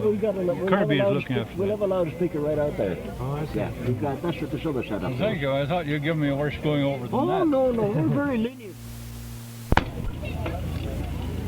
And the next gentleman that we're going to interview, one of our old-timers, Mr. Charlie Morris. Charlie, where were you born? Battle, Sussex, England. In what year? 1878. 1878. That makes you quite a youngster. When did you come to Canada? 1904. 1904. And when did you come to Nelson? 1905. 1905. You've been a resident of the town ever since? More or less. I was in Fernie for 2 years. Oh, yes, I remember that now myself. Well, you were first employed with the Hudson Bay, were you not? No. No? I was first employed as a cookee at the Weimar Stamp Mill. Oh, yeah, you were a pearl diver. Well, when did you go to work for the Hudson Bay? 1912. 1912. And you went into business for yourself when? 1922. 1922. Wait a minute, am I right? Yeah, I guess that's right. 1922. Yeah. And you were in business continuously then until when? You retired in what year? 2 years ago. What was that? 1953, I guess. 1953. And you've made your home here ever since and hope to do so. Hope to do so very much. For a long time. That's fine, Charlie. And we hope we'll all be sticking around for a long time, taking a lot of these picnics together. Thank you. I hope so, too. Thank you. Well, here's an old telecom of mine, Rube. Well, that's an old school chum of mine. That's very, very nice, when Mr. When the Fleming. high school first started, she beat me by a year. But she attended high school when it was still in central school. Is that right? And then the next year, we attended high school together in the old Oddfellows Hall on Kootenays. On Kootenays Street. Well, your first high school teacher then was Dickie Clark. That's right, with me. Who was your first teacher? Dickie Clark. Dickie Clark too, eh? Yes, indeed. That's good. Well, go ahead, Mr. Fleming. You go ahead. Since you know the lady so well, you go ahead and interview her. You're the interviewer, but I've known the McVicker family for so long, and so have you. And Don was one of my best friends. Mine too. Although there was one time, kids always like to see a fight, and they got by some means or other they got Don and I fighting, but we were always good friends.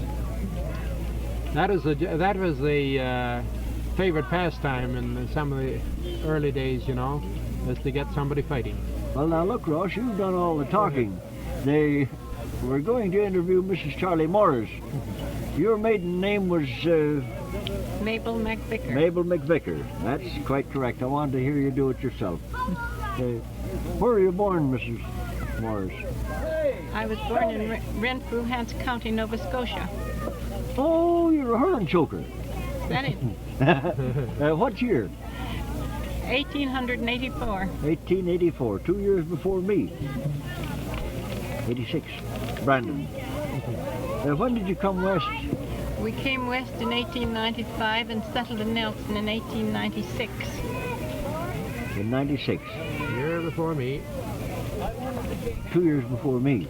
And you were born a year before me. That's the reason, I guess. You have been a resident of Nelson practically continuously since then, have you not? Practically, yes. excepting for the school terms that I was teaching out in the country. Oh, well, those don't count. Nelson was still my home. Still the home base. Well, now, is there any interesting facts pertaining to your career as a teacher that you'd like to record? No, I don't think so. I don't recollect any just now. You think the kids are any better or any worse then than they are now? I hate to hear kids referred to as being bad any time. I think they're just fine if you give them a chance. That's the idea. You're here. I agree with you on that. We should have put it the other way. Are they just as good now as they were when you were teaching? I believe they are.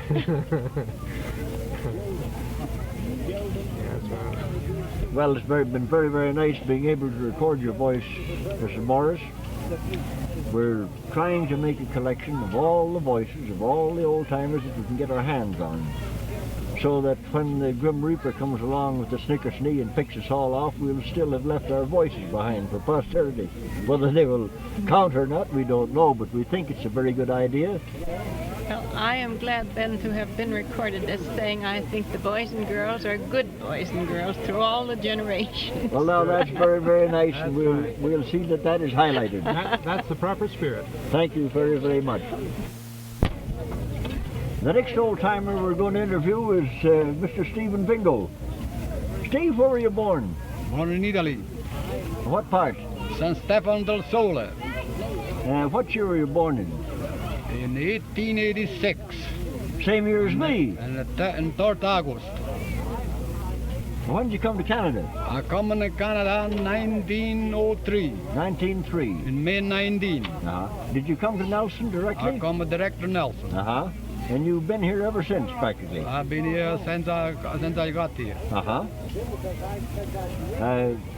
You worked for the CPR for a long time? Yes, I worked for CPR 47 years. That hardly seems long enough. That's well, a good length of time. You saw a great deal of changes with the CPR in that length of time. I've seen a lot of changes in CPR, a lot of changes in town too. Yes, well, I have myself. I came here originally in '98. Your family was raised here? Yeah. Yeah. I got married here and my family raised here. And my wife died here. And I got 2 sons and a daughter.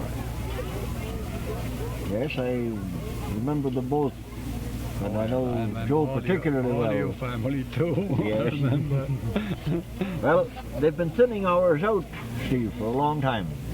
We've been talking about unions, musicians' union. Joe was the last secretary of the musicians' union. I've got Joe's signature on a card someplace. I've got a signature on a check, but we've never cashed the check. We still have the money in the bank. I have got 2 musicians' union cards from here and 2 from Trails. Well, it's been very nice to have had an interview with you, Mr. Bingo. All right, thank you. That's all you want. That's fine. We just want a record of your voice, so on, where you were born. Thanks very much. Thanks. Very well. Go ahead. Mr. Fleming has had a story to tell, but before we get around to him, we have a gentleman with us who has a story I think he would like to tell you, and I believe that is well known to all of us. The same is Mr. Boyd Affleck. Mr. Affleck, please.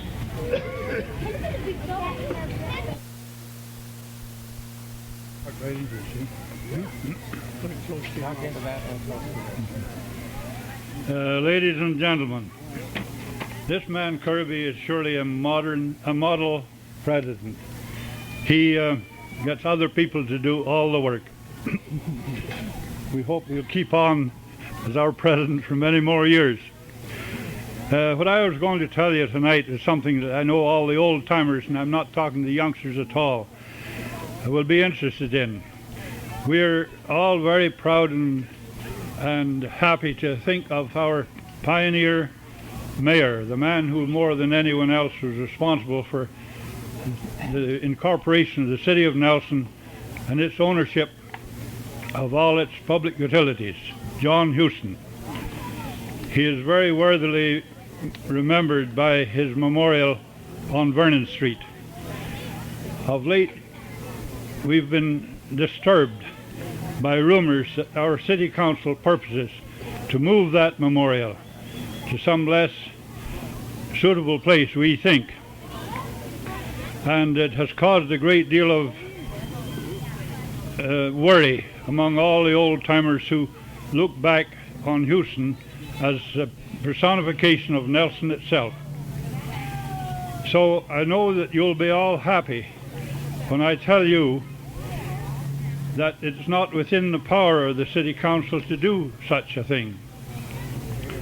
By bylaw number 264, which was passed on August 5th, 1914, the ground on which that memorial stands, a strip of ground 20 feet wide and 300 feet long from Ward Street to Stanley Street, was reserved by a vote of the people for the Houston Memorial, and therefore such a vote by the whole population of Nelson will be necessary to make any change in that arrangement. So we may rest content, fellow old-timers, that there's no immediate likelihood of anything happening at boulevard of ours, of which we are so proud. Thank you, ladies and gentlemen. In England, who was asked to write an essay on a flower and an animal. He was... Have a good laugh, that's right. That won't hurt you. He was in rather a facetious turn of mind, and he said, he put down on the paper, Lily Deer. That was the name of the flower and the animal. 2 years later, after I came to Canada, I saw the titbit. Yes. Funny thing, you know, when I get around where children are, they think I'm Santa Claus, and they want to have a bit of fun. I read that piece, it was in Titbits. And Mark Twain, when he went to England, he had made such a name for himself as being a humorist, he was invited to a banquet. And he didn't know what to talk about. And an idea ran across his mind. When he was asked to speak, he just stood up and he never said a word. And he sat down again. Of course, he made up for it afterwards. I'm not going to sit down now for a minute or two. I'm just trying to ransack my memory for a short story or two. I'm going to tell you about an old-timer named Keno Jack. Isn't that a wonderful name? You know why he got the name of Keno Jack? He was a carpenter, and he was on the construction of bridges on the CPR up in the Revelstoke Division. And he liked a game of cards, and he wasn't altogether particular how he won the game. And he cheated. And the man that was opposite him was a conductor. He carried a gun. He shot Keno Jack through the left lung. He wasn't killed. No. One of those ladies that followed the camps in the early days took a hold of him, nursed him, brought him back to health. And he and Bill Bambury, another character, some of you might have known Bill Bambury. He was at Phoenix. They called him the mayor of Phoenix for a number of years. He had a very checkered history. His father brought him up to be a contractor. They built a boat at Revelstoke. They went down to the river. Is that story too long, Mr. President? Help yourself, carry on. Okay, all right. They built a boat at Revelstoke and went down the river, and at last they reached Nelson. And Keno Jack did a little prospecting. And one day, he was seen going down towards 49 Creek. He stayed there for about a week. He came back, and he went to the old Merchant's Hotel. You may be a little curious as to know where the Merchant's Hotel was. It was on the site of the old P. Burns block. And when you entered the saloon and you looked at the bar, at the bottom of the bar was a jawbone. A big ox jawbone, not the jawbone of an ass. And on the jawbone was, "No jawbone here." That was, "Pay cash." Strange thing, isn't it? People will pay cash for booze and charge up groceries. However, that seems to be a custom right through the ages. Well, Keno Jack came back from 49 Creek. He went into the Merchant's Hotel and he threw some gold on the bar. "Come on, boys, come and have a drink." They went and had the drink. This was early in the morning, I might state, about 6 o'clock. And he quietly left the saloon and went towards Granite Road and walked along the road till he was about a mile away. And he turned back, and not a soul was following him. He was disgusted. He says, "You can't raise an excitement for gold in Nelson anyhow." That was the end of Keno Jack's story. I think that I could go on some, perhaps for a considerable more time, but I won't inflict you with any more stories of the early days. I could tell you lots of them. I could tell you one story. Yes, I must tell you one story. Won't take long. This will make the ladies laugh, and some of the gentlemen too. You know the old club hotel? One time known as the Stanley House. There was an old Scotch lady there with the name of MacDonald. A motherly old soul. If anybody was sick, she would tend to them, and she would nurse them and bring them back to health as far as she was able to. There was a couple of miners' wives had been up to the Silver King and stayed there about a month. And they came down horseback, riding on the old pack horses. And she went to Mrs. MacDonald and said, "Mrs. MacDonald, have you anything you can give me? I'm saddle sore." "Oh, I'm so sore," she says, "riding those horses." "Yes," she says, "go up to my room and you'll find something that's very soothing." She got the wrong jar. She took the mucilage. Bye-bye. I'm going to tell you about an old-timer named Keno Jack. Isn't that a wonderful name? You know why he got the name of Keno Jack? He was a carpenter, and he was on the construction of bridges on the CPR up in the Revelstoke Division. And he liked a game of cards, and he wasn't altogether particular how he won the game. And he cheated. And the man that was opposite him was a conductor. He carried a gun. He shot Keno Jack through the left lung. He wasn't killed. No.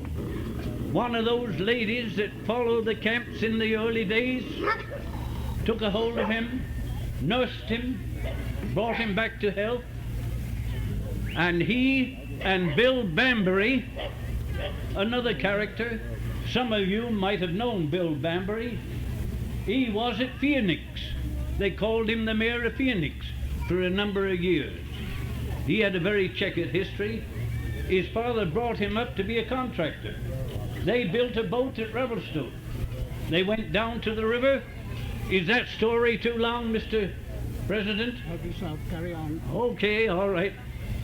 They built a boat at Revelstoke and went down the river, and at last they reached Nelson. And Keno Jack did a little prospecting. And one day, he was seen going down towards 49 Creek. He stayed there for about a week. He came back and he went to the old Merchant's Hotel. You may be a little curious as to know where the Merchant's Hotel was. It was on the site of the old P. Burns block. And when you entered the saloon and you looked at the bar, at the bottom of the bar was a jawbone. A big ox jawbone, not the jawbone of an ass. And on the jawbone was, no jawbone here. That was, pay cash. Strange thing, isn't it? People will pay cash for booze and charge up groceries. However, that seems to be a custom right through the ages. Well, Keno Jack came back from 49 Creek. He went into the Merchant's Hotel and he threw some gold on the bar. Come on, boys, come and have a drink. They went and had the drink. This was early in the morning, I might state, about 6 o'clock. And he quietly left the saloon and went towards Granite Road and walked along the road till he was about a mile away. And he turned back, and not a soul was following him. He was disgusted. He says, you can't raise an excitement for gold in Nelson anyhow. That was the end of Keno Jack's story. I think that I could go on some perhaps for a considerable more time, but I won't inflict you with any more stories of the early days. I could tell you lots of them. I could tell you one story. Yes, I must tell you one story. Won't take long. This will make the ladies laugh, and some of the gentlemen too. You know the old club hotel? One time known as the Stanley House. There was an old Scotch lady there with the name of MacDonald. A motherly old soul. If anybody was sick, she would tend to them, and she would nurse them and bring them back to health as far as she was able to. There was a couple of miners' wives had been up to the Silver King and stayed there about a month. And they came down horseback, riding on the old pack horses. And she went to Mrs. MacDonald and said, Mrs. MacDonald, have you anything you can give me? I'm saddle sore. Oh, I'm so sore, she says, riding those horses. Yes, she says, go up to my room and you'll find something that's very soothing. She got the wrong jar. She took the mucilage. Bye-bye.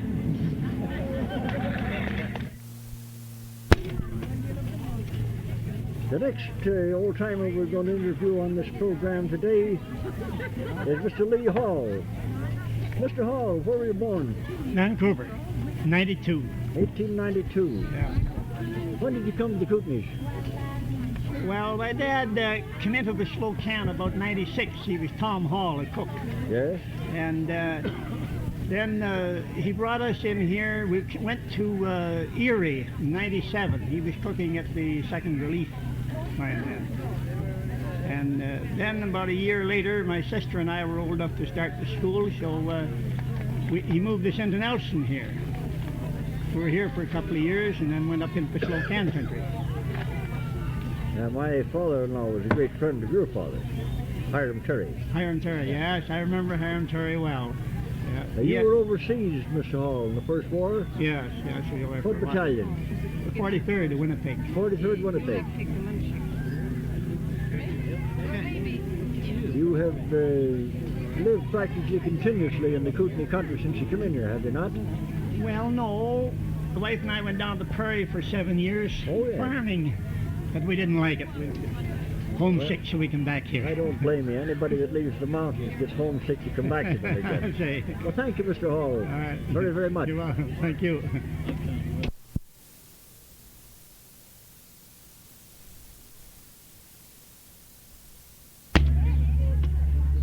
Now, we're fortunate at this time in having another one of our real old-time lady members, Mrs. Headley.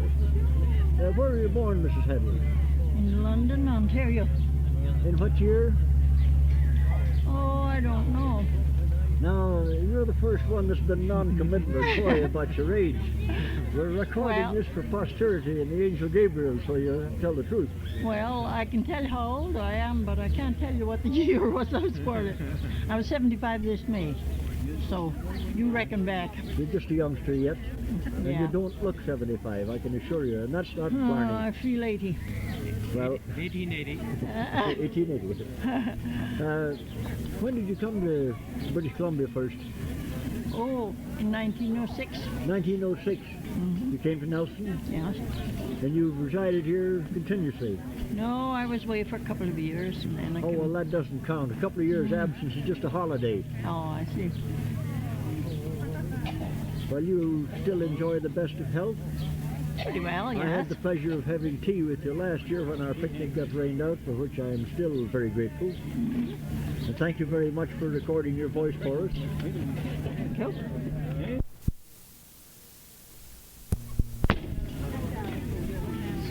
And the next old-timer we're going to interview is Mr. Jock Alexander, the former hoghead, shall I say, from No, the CPR. foreman of the CPR. Foreman, well, I beg your pardon.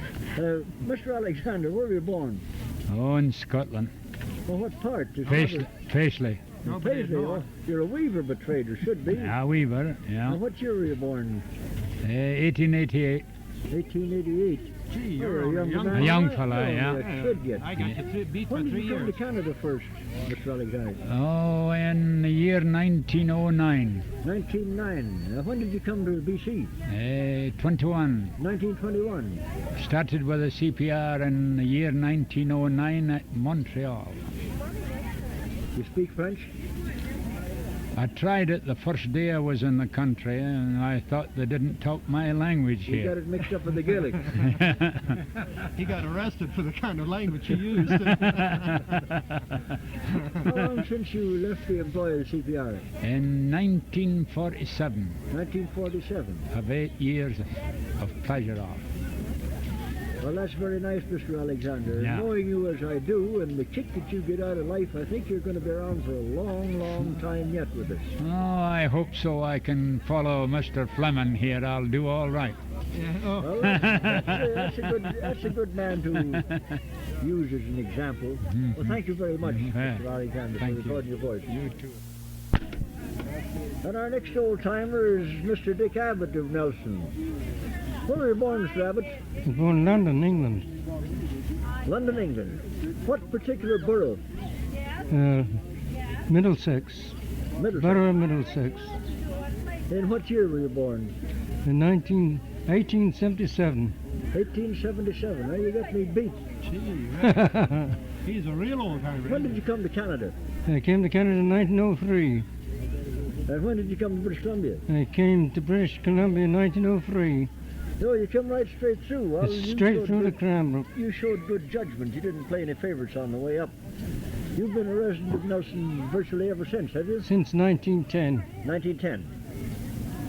I came from Cranbrook to Nelson in 1910. Well, you worked for the CPR for some time, did For you know? 42 years.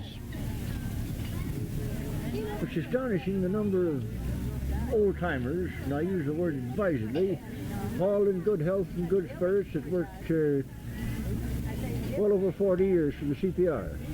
I mustn't have worked very hard. Well, I don't know. When I worked for them, I worked We have to hard. work good and hard. Not like the grocery business. Well, thank you very much, Mr. Abbott, for recording your Thanks. voice for us.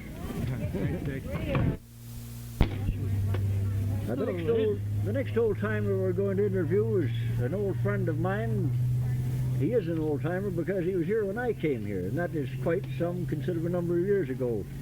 Eddie Jackman. Eddie, where were you born? Iron Mountain, Michigan. Iron Mountain, Michigan. Yeah. You were raised in the copper country. Until I came here, yes. When did you come to Nelson? In 1897. 1897? Yes. What year were you born? 1887. 87. Now you're just a year younger than I am. You're only a kid yet. Yeah. Well, you've lived in Nelson most of that time, have you not? I have. You were on the coast for some time? Oh, I was down there.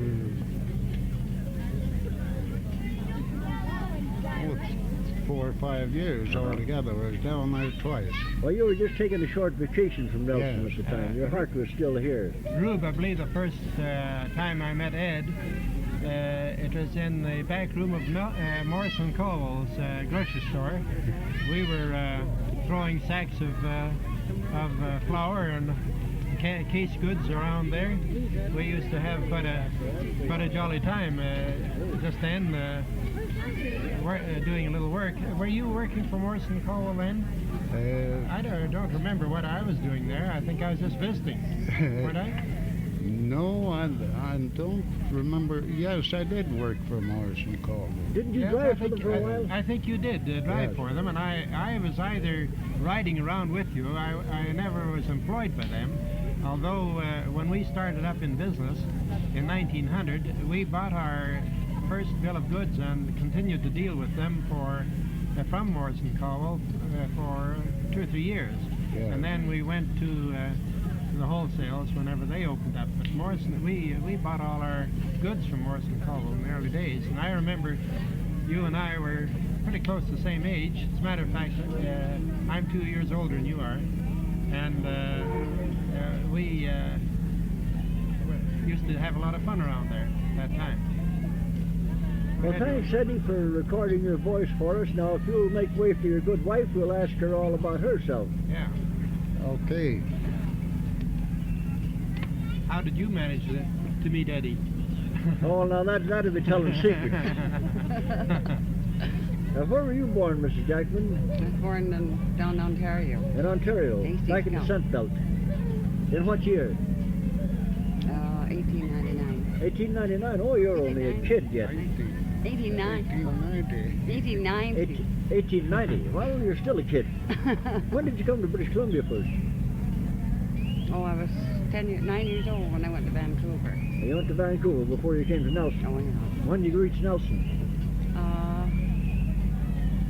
1905. 1905. Well, I went to school with your husband and his sister, Blanche. Yeah. I was in the same room with Blanche for a long, long time. Well, thank you very much for recording your voice for us. How much do you want? Well, now, I'll ask you, Mr. Kirby. We're about to interview our president, a man of whom we're very proud at the present moment. He has put over a very successful picnic for us this year. How am I coming through there, all right? Mr. Kirby, where were you born? At Monk Bretton, South Yorkshire, England. Oh, you're a Yorkie. Oh, And about 2.5 blocks from Monk Bretton Abbey. Well, that's where you get your sanctimonious cast of countenance. I see that now. What year were you born, Mr. Kirby? 1880. 1880. Well, that beats me 6 years. Ah. When did you come to Canada? 1906. And when did you come to Nelson? Well, I came through Nelson April 30th, 1906, and I went to trail for 1 year. Didn't like it there. I came back, and I was here for a short time during the summer, and then I went up in the Ladakh country, in real man's country. Yeah. I come back to there, lots of them.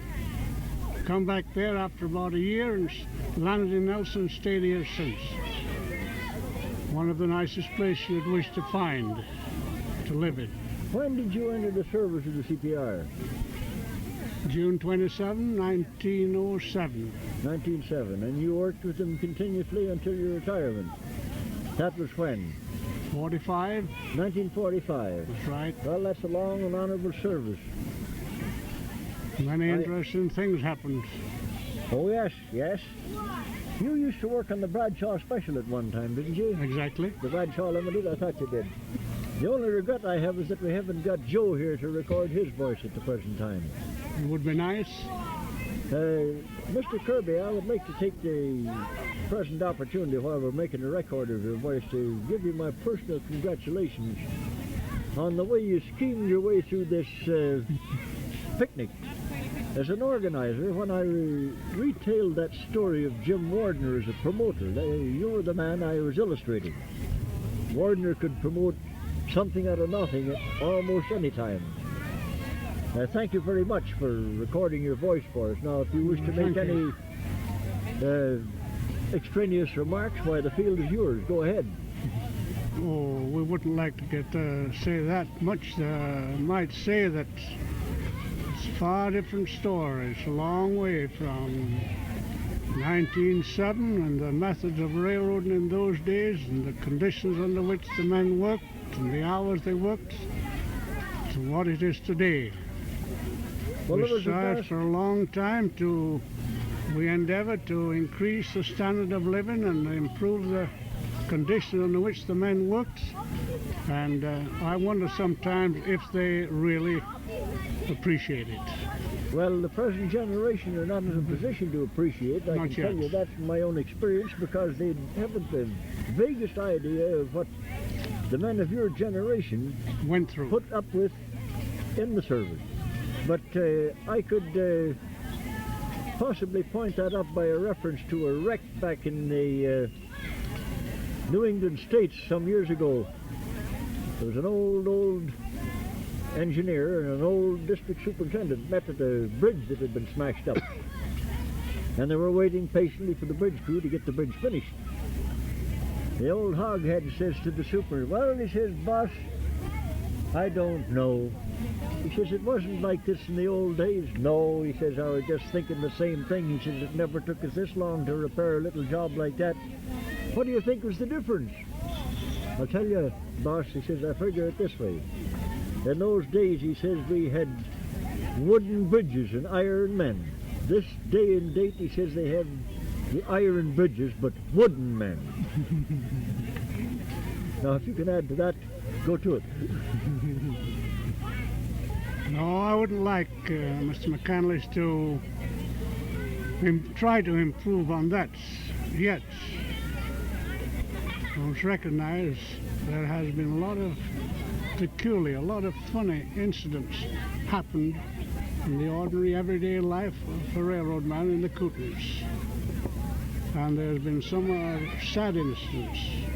I had occasion one time to take a day off, and in the middle of the afternoon there was a very well-dressed young lady appeared at the house in my home at Nelson, handed me a letter that I had written to her father 15 years before, telling about his son having been killed up in the Slocan in my mate. It was not exactly pleasant, but it's one of those things that come. Who would that be? Oh, I forget the boy's name now, but... A brakeman? Yes, a brakeman. Where was he from? Well, he was from London, England, but he was killed right at the Rambler. Oh, yes. Well, that's not the particular case I have in mind. I remember a somewhat similar incident happened in Winlaw. Well, thank you very, very much, Mr. Kirby. Well, and I hope at some future time, when we have more time, more leisure, and an opportunity to refresh your memories, we'll get quite a story out of you for this same record on tape. Thank you. I'd like to add my word of thanks to Al for the work you've put into this. I know it's been a lot of work, but it has to be a lot of work. And I'm sure that you must feel very much gratified by the response of the people and having such a wonderful day. And it's been a great pleasure to have worked with you. We've been most successful this time, I believe, in our tape recording that we've ever been, and I think we can thank the idea of the tent for it, and that is your idea. And the tent is, while this may give the public a little idea of how the work is done, at the same time the tent gives a certain amount of privacy that gives confidence to the people who are being interviewed, and there's no bloody breathing down their neck. They can talk as if nobody else would ever know that they were talking, and still, of course, it is for future reference. Mr. Fleming, those are very nice remarks, but what is an idea? It has developed in this instance into something. I didn't do this alone. You, Rube, Charlie, George, many others got an idea which was enlarged. And if we can just carry on, we will, at some future date, create something that may be of interest and profit to many others. Thanks very much, Al, but I needed an organizer to point the thing up, and you've done a wonderful job. Thanks very much. Now we're going to interview another one of our real old-timers, Mrs. Leaf. Mrs. Leaf is a resident of Nelson some considerable time before I came here, which is in itself quite some few years back. 1898 to be specific. 96. Where were you born, Mrs. Leaf? In Sweden. In Sweden. What part? In Strömsund. In what year?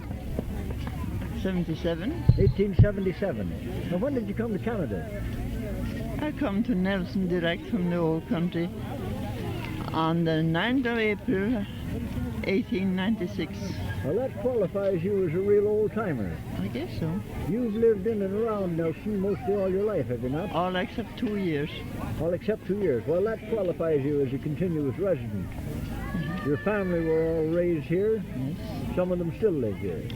Yes, my son has built himself a home right on our farm now, so he's going to live there forever, take over after us. Good for him. I hadn't seen him for some time till We're today. very glad to have Henry come in and see us. to- He was at one of Get him our... over, will you, Joe? I'll get him over. Yeah. I wanted Was him he to here? come and register, but he's shy. Well, you bring him over. I can't imagine Henry being shy. Well, thank you very much, Mrs. Leaf, for recording your voice for us. Yes. Thank you.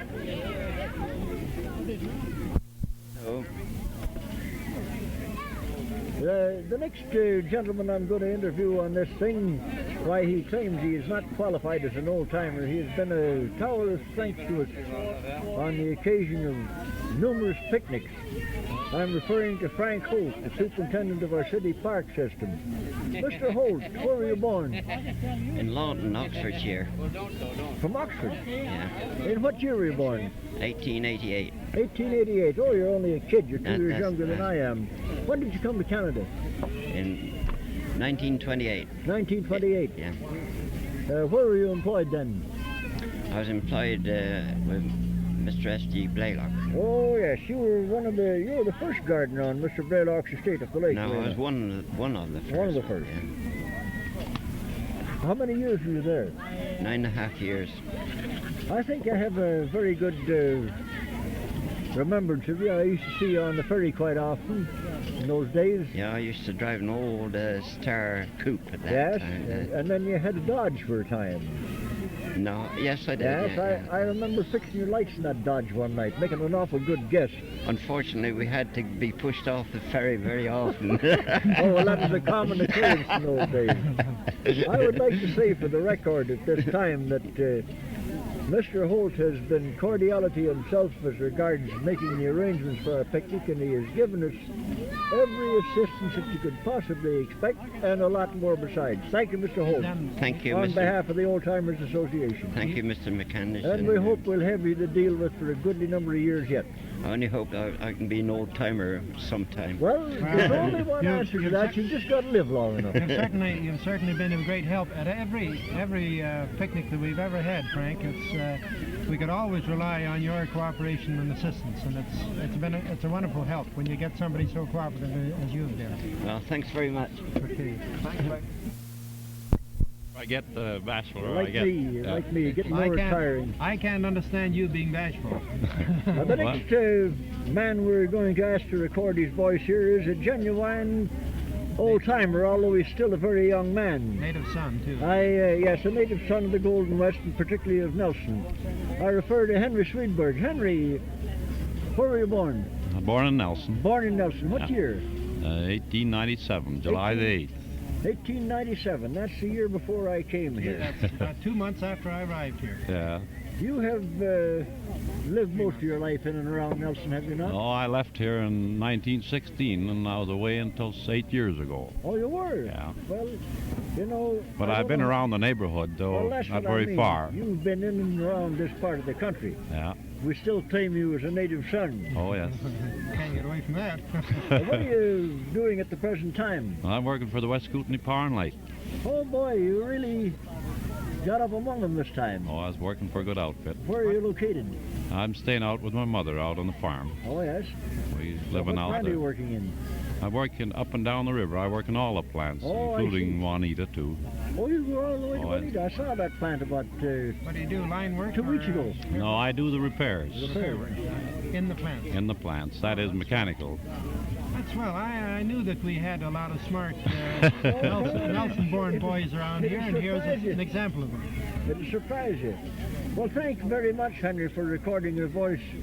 I hope you'll not be worried over it at all. You appear Oh, to be no. very reticent about coming forward, but now as you've broken the ice, I think the next time we call on you, you'll be able to sing us a song or tell us a funny story. And We hope. We don't forget your father either in the early days. We don't forget any of the old timers. Both your mother, of course, she remarried, and Mrs. Leaf now, but we just recorded her voice. But we like to remember the original families. Oh, yes, yes. And the girls and the whole family.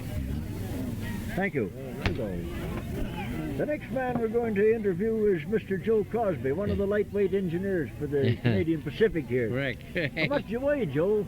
204 now. Oh, you're falling away to a shoddy. You'll have to do something about I'll that. knock a little more off, too, yeah. Where were you born, Joe? I was born in St. Mary's, Kansas.